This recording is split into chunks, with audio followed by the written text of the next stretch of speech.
3 months ago, Ferguson, Missouri looked more like a war zone than a suburban town, as protesters clashed with police in a nearly endless riot, all over the killing of 18-year-old African-American teen Michael Brown at the hands of a white Ferguson police officer named Darren Wilson. Today, Ferguson is a bit more quiet as residents go about their daily lives. But tensions are mounting yet again as a grand jury is expected to announce a verdict on an investigation into the Michael Brown shooting.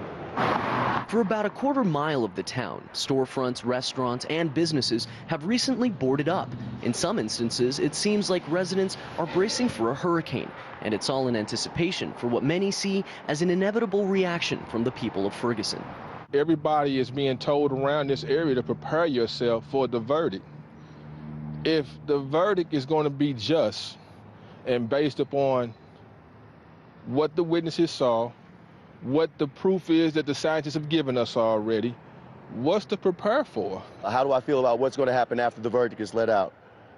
First and foremost, you see this Ferguson laundry is completely covered, boarded up, and it says open every day. I wonder how many other people that are patronizing businesses have to go in somewhere where you can't even see out of the windows, but it says open every day. Lately, the media focus has been on how locals are preparing for violent protests and looting.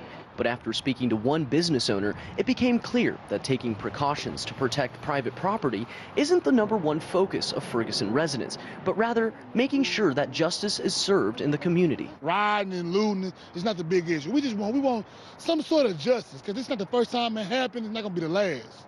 When everybody knows it would not be the last.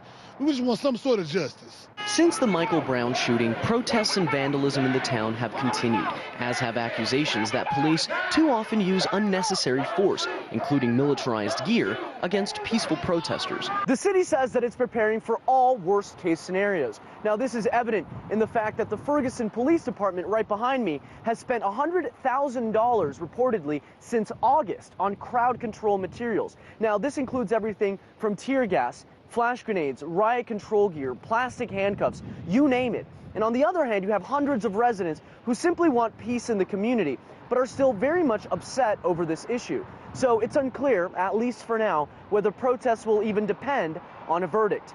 For RT, Manuel Rapalo, Ferguson, Missouri.